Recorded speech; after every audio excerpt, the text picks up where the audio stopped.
Em oitavo na lista nós temos Hatage Kemonomichi. É a história de um lutador profissional chamado Genzo Shibata. Ele é baita de um bombado, tem um corpo ali de uma montanha, mas sob essa aparência volumosa aí, na verdade está um homem com uma afeição extrema por animaizinho. Pra ser mais honesto, todo tipo de animal, na verdade. E ele enfrenta seus oponentes no ringue como o lendário Máscara de Animal. Ele já conquistou corações de multidões em todos os lugares com sua icônica personalidade de tigre. Durante a luta pelo título de campeão mundial contra o seu maior rival, Genzo é subitamente convocado para um outro mundo, um mundo de fantasia, por uma princesa. Essa princesa está com seu reino sendo ameaçado por uma infestação de monstros e ela pede ajuda ao lutador, ao que ele responde obviamente nocauteando com um golpe de luta livre. Sim, ele simplesmente ignora o pedido porque ele não vai bater em animal nenhum, não é mesmo? Então ele escapa do castelo e encontra-se preso em uma terra misteriosa. Então ele decide começar sua carreira como caçador de feras para capturar e fazer amizade com essas criaturas em toda parte. Juntamente com a garota lobo, a garota dragão, tem uma vampira também, enfim. O lutador profissional persegue todos os tipos de pedidos perigosos para realizar o seu sonho, que é ser dono de uma loja de animais. Bom, esse aqui, acho que só pela descrição aqui do anime já dá pra ver que é bem bizarro, assim, é engraçado. Eles pegam várias coisas e invertem, né? O cara não é herói, ele vai abrir uma lojinha de animais, tipo, ele tá nem aí pra princesa. Ele é fortão, mas ele gosta de animalzinho, fofinho. O humor vai bem nessa pegada, assim, e eu gostei bastante. Faz um tempo que eu já assisti, mas eu lembro que foi bem divertido. Em sétimo, nós temos um Isekai reverso, que é o Isekai da Jari-sama. Bom, esse pode não parecer assim um Isekai tradicional, mas ele tá dentro do gênero. Porque a Jari, que anteriormente era o segundo ser mais forte do mundo inferior, como ela sempre gosta de enfatizar na série, ela está passando sobre um grande estresse. Por quê? Se não fosse pela destruição do cristal de mana, que costumava alimentar o mundo inferior, ela ainda estaria vivendo uma vida de luxo, de poder, como a segunda maior ali, né? Do mundo inferior. No entanto, esse cristal foi destruído, então ela veio parar no mundo dos humanos, assim como outras criaturas desse mundo inferior também, e agora a Jari está lutando para não ser derrotada. Isso porque ela está combatendo aí, simultaneamente a fome, a falta de ar-condicionado, a inevitável fraqueza de se tornar do tamanho de uma criança, apesar que ela se transforma também em adulto em alguns momentos, mas principalmente a falta de dinheiro. Então ela vive o tempo todo sem dinheiro, nem para pagar o aluguel, no maior estilo Seu Madruga, mas ela ainda consegue persistir na busca por cristais de mana. Só que para conseguir sobreviver, né, ter um lugar para ficar e comida para comer, Jari vai precisar trabalhar meio período num bar. O grande problema disso tudo é o seu imenso orgulho, né, que não permite que ela viva em condições tão precárias por mais tempo do que o necessário, e também, enfim, ela é sempre muito orgulhosa. E prometendo restabelecer o mundo inferior à sua antiga glória, Jari continua sua jornada de remontar o cristal de mana, apesar que ela quase nunca acha. Então, é um anime aí onde o humor tá muito centrado no personagem principal, que é a Jari-sama. Ela é muito ali maltratada, vamos assim dizer, pelos escritores, né, da série, porque, enfim, meio quase tudo de ruim vai acontecendo com ela. E meio que a graça é mais ou menos isso, ver um ser arrogante, assim, né, orgulhoso e tal, que foi super poderoso, tendo que viver situações, no mínimo, desgastantes ali, em alguns casos humilhantes. Mas é muito legal, esse anime vale muito a pena, ele tem um humor bem bacana, e acho que o desenvolvimento do personagem é legal também, tem uma história legalzinha, assim, é bem simples a história, o modo como ela se desenvolve, mas é interessante. E tem uma coisa que esse anime faz que eu achei incrível, que, pô, eles estão de parabéns. Eles conseguiram um jeito de pegar um personagem que é fofinho, pequenininho, né, que é a Jari. Então ela tem uns momentos de criança, que ela parece uma criança, ela vai agir como uma criança. E ao mesmo tempo, por causa do poder dela, ela consegue se transformar em adulta, que ela era adulta, na verdade. Aí eles conseguem colocar o mesmo personagem em situações adultas. Tipo, tem um episódio que ela vai tomar banho lá, aquela coisa de banho público no Japão. Então essa cena, nos momentos que são um pouco mais adultos, vamos assim dizer, que eles quiseram passar uma coisa um pouquinho mais adulta ali, mas não achei nada demais também. Mas mesmo nesses momentos eles deixaram ela adulta. E daí, dentro desse mesmo episódio, você tem momentos onde ela tá pequenininha, mesmo dentro do banho, mas são cenas fofinhas, não são cenas com tensão sexual nesse sentido. Então foi bem legal, porque tudo que tinha uma tensão sexual um pouco maior, eles colocam ela adulta. E tudo que é pra ser fofinho, eles colocam ela criança e não tem aquela confusão, aquelas coisas esquisitas, né? Que a gente vê em alguns animes por aí. Então achei bem legal, eles conseguiram fazer isso. Não sei se foi proposital ou não, mas foi uma coisa que eu reparei e dei um joinha. E é engraçado, é uma série engraçada, acho que vale a pena. Em sexto nós temos um anime sobre dois grandes amigos. Desde os seus dias de estudante, Tsukasa Jinguji, ou só Jinguji, como ele é chamado na série, teve uma sorte incrível com as mulheres devido à sua boa aparência. Já o seu melhor amigo, Hinata Tachibana, quase não teve nada disso e era sempre ofuscado pelo brilho do Jingu-ji. No entanto, enquanto o Jingu-ji nunca demonstrou interesse pelo sexo oposto, Tachibana está sempre desesperado por uma namorada. Apesar de suas diferenças polares, eles continuam sendo melhores amigos, mesmo na casa ali dos 30 anos, trabalhando como assalariados. Uma noite, os dois estão voltando para casa meio bêbados, depois de um rolê onde o Jingu-ji era obviamente o centro das atenções, como de costume. Em seus passeios bêbados voltando para casa, um frustrado Tachibana começa a chorar e causar no rolê, e inadvertidamente deseja se tornar uma linda garota, com um charme irresistível. Como se os céus estivessem ouvindo aquela conversa, uma deusa de repente aparece, se mostra diante deles e, transportando-os para um outro mundo para derrotar o Lorde Demônio, ela simultaneamente concede o desejo de Tachibana, ou seja, Tachibana agora está no corpo de uma mulher impossivelmente perfeita, com uma beleza mágica incomparável. Tornou-se tão atraente que até o próprio Jingu-ji, o amigo dele, enfim, é cativado. Além disso, Tachibana, agora no corpo de uma mulher, começa a ficar ciente da aparência impressionante de Jingu-ji, finalmente entendendo sua popularidade. Antes de se apaixonarem um pelo outro, a dupla deve completar sua missão ou arriscar permanecer prisioneiros de suas paixões para sempre. Isso aí tem uma premissa totalmente diferente, né? Eu achei bem inovador quando eu fui ver e assistir. Eu achei muito engraçado, principalmente os primeiros episódios, mas eu acho que a série como um toda é muito boa e se desenvolve bem os personagens, tem uma história interessante além dessa trama entre os dois. Tem mais do que isso. Eu acho que é uma comédia muito bem escrita. Pra mim, vale a pena conferir. Em quinto lugar, nós temos o canal Mago Verso Animes. Você pode se inscrever e deixar o seu like agora mesmo. Brincadeira, vamos lá, bora. Não é brincadeira não, se inscreve aí, por favor. Em quinto, nós temos Cautious Hero, o herói super cauteloso. Esse é um dos meus animes favoritos. Você já assistiu algum filme ou anime ou série, tanto faz, onde o protagonista bate pra caramba no vilão, dá um cacete, e daí, do nada, ele decide ir embora, sem conferir se o vilão realmente morreu. Ele morreu com certeza, apanhou muito. Só para algumas cenas depois o vilão reaparecer e você morrer de raiva do protagonista. Eu tenho quase certeza que você já passou por isso, é uma experiência bem comum, né, nas histórias por aí. Então se você já passou por isso, você precisa ver Cautious Hero, se você não assistiu. Porque é basicamente o oposto disso, mas de um modo assim extremamente exagerado e engraçado. Esse talvez seja o herói que nós sempre sonhamos em certos aspectos. Afinal, é muito importante, né, um herói se preparar para todas as situações que ele possa enfrentar, mesmo que pareça uma perda de tempo desnecessária. E em jogos de RPG é bom, né, tá um nível acima dos inimigos para ter uma vitória ali tranquila. E essa é basicamente as palavras que descrevem nosso protagonista chamado Seiya. Essa é a filosofia de vida dele basicamente. Após ser convocado pela deusa Restart para salvar um outro mundo da destruição,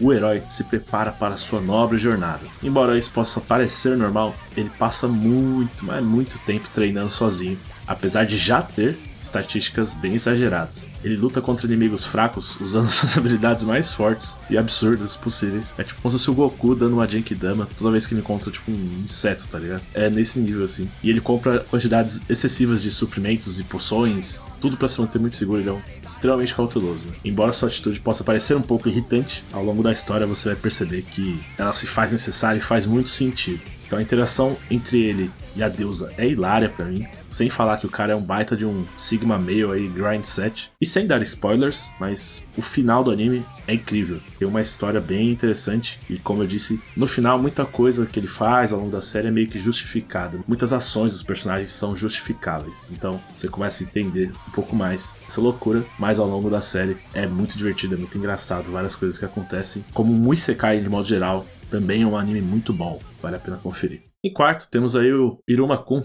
Bom, esse já apareceu aqui no canal em outros vídeos, mas basicamente a história de Iruma, de 14 anos, era que ele sempre foi infeliz durante toda a sua vida, no que trabalhar para ganhar dinheiro para seus pais irresponsáveis, apesar de ser menor de idade. Um dia, acaba descobrindo que seus pais o venderam para um demônio, Sullivan. No entanto, as preocupações de Iruma sobre o futuro dele logo são aliviadas, pois Sullivan apenas quer um neto para cuidar, e mima ele bastante, faz ele frequentar uma escola demoníaca e tudo mais. A princípio, Iruma vai tentar manter, sem ser percebido, low profile, com medo de seus colegas descobrirem que ele é um humano. Infelizmente, isso acaba sendo mais difícil do que ele esperava, porque o Sullivan, que o adotou, é nada mais nada menos do que o presidente da escola, e todos esperam que ele se torne o próximo Rei Demônio, então ele é um cara bem famoso. Então o Iruma acaba ganhando aí muita atenção, mesmo não querendo, e enfim, acaba se envolvendo numa série de trapalhadas e confusões. Devido a algumas coisas que acontecem, ele acaba ganhando uma reputação que ele não quer. A reputação é de um bonzão, de alguém que é muito bom no que faz, um ótimo demônio, vamos assim dizer, apesar de ele não ser um.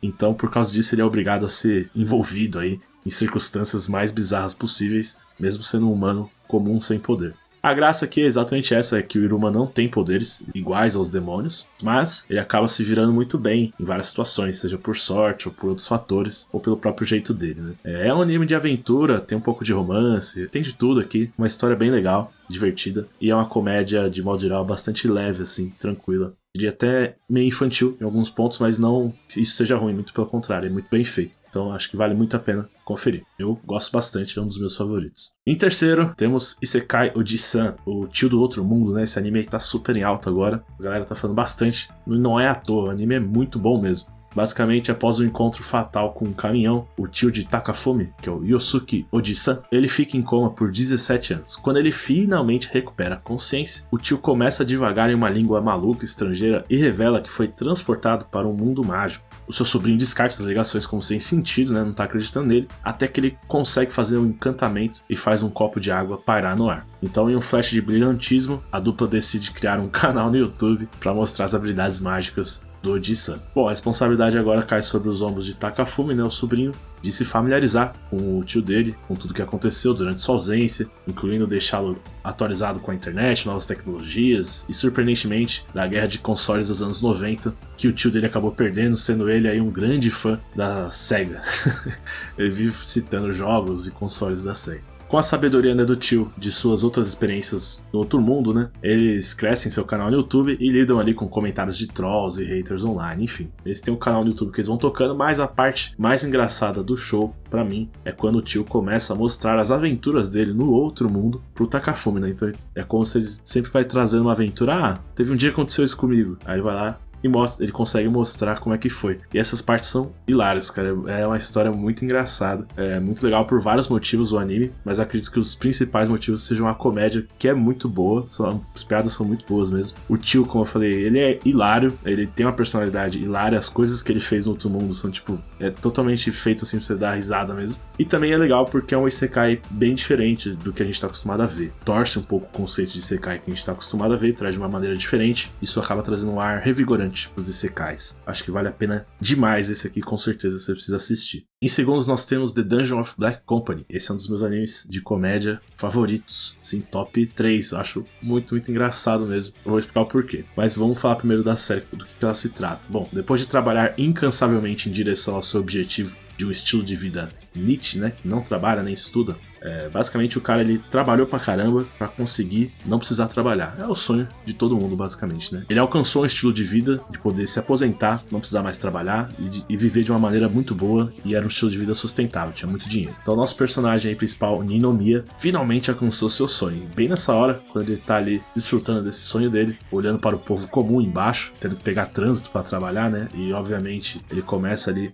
a desdenhar dessas pessoas, né, enquanto ele se prepara para começar sua nova e preguiçosa vida. No entanto, todo o seu trabalho duro é desperdiçado quando um portal do nada aparece embaixo dele. Teletransportado para um outro mundo, Ninomiya é forçado a trabalhar para uma mineradora que se concentra apenas nos lucros. É uma empresa bem filha da mãe, assim. E ela não se preocupa com a segurança, o bem-estar dos seus funcionários, nada. Ele vira basicamente um quase escravo. Então, recusando-se viver em tais condições, ele começa a elaborar planos malucos e mirabolantes para enriquecer rapidamente, construindo conexões com outras pessoas nesse novo mundo e fazendo seus melhores esforços para escapar da vida corporativa rigorosa. A pergunta que fica ao longo do anime é: será que Ninomiya conseguirá superar suas restrições e alcançar a liberdade financeira mais uma vez? Então a história por si é bem legal e eu acho que a abordagem que eles fizeram foi a melhor possível, de sim, quase que 100% na comédia mesmo. Então é um dos animes mais engraçados pra mim, eu ri muito, mas talvez isso seja porque eu adoro esse tipo de personagem, igual o Ninomiya, ou seja, ele é um